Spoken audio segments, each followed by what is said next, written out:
it's Lee from coloringqueen.net, and today I've got Nordic Wilderness from London illustrator Claire Scully. I believe that's the translation, could be wrong. This is obviously a German edition.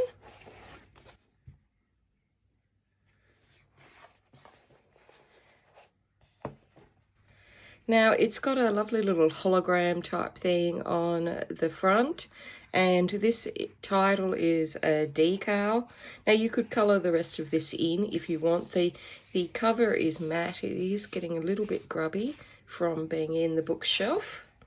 And we've got fold out flap with a bit about the artist, unfortunately in German. And if you've heard me before, I did get kicked out of German class and Spanish class at school, so my German is just not good enough to translate that, I'm afraid. I've got 2 postcards on the back. So let's get lost and explore, dream and discover. And they've got the address bar there as well. Pretty clever how they've done that packaging. And then we start off at the beginning. We've got medium paper. Now mine does have a slight discoloration on the side because it has been sitting in the bookcase for some time.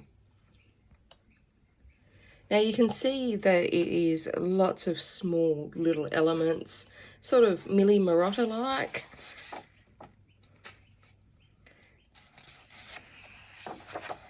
And then we've got these double page spreads. Now the images do run up into the ditch, but if you give it a little spine cracking, you should be able to colour that in. And we've got a variety of Nordic style animals, and some of them, you know, you will have to press down on the page and sort of move it around a bit to get in that ditch. We've got medium colour off-white paper. And mine, as I said, has the discoloration on the side. The book didn't come like that. Unfortunately, my bookcase was getting a little bit more sun than I realised.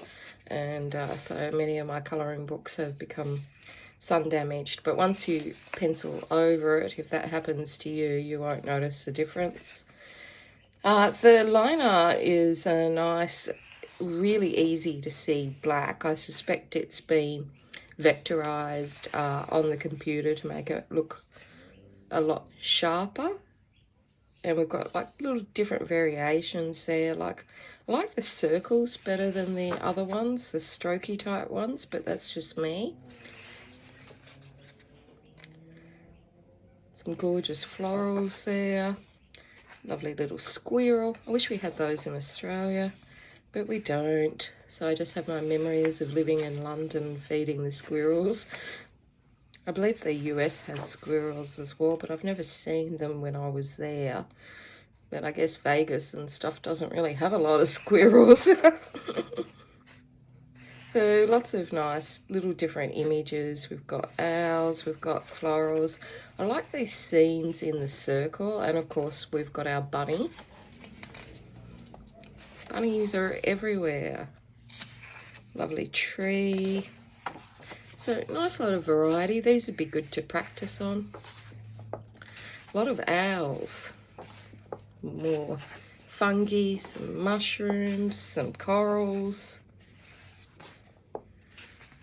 So really lovely pictures.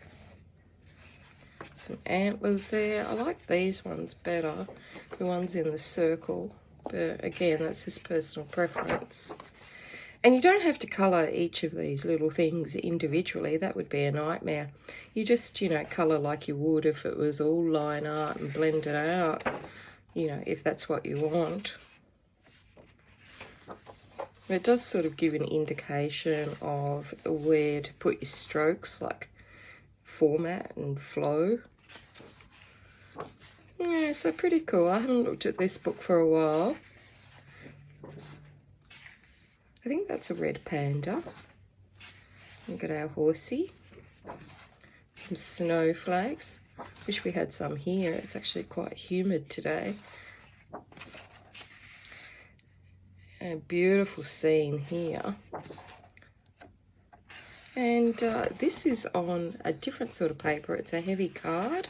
So these are obviously ones, they've got a perforated line down here that's not just a cutting guide. You can actually tear that out and then colour this in and frame it. So we've got one of those, we've got this one, ooh, and we've got a nice floral one, and then we've got two postcards, and then we've got those clever, well actually they're art, just art, and then we've got the clever picture at the end, which is like the back cover, but you could just, that's not perforated, so you could cut that.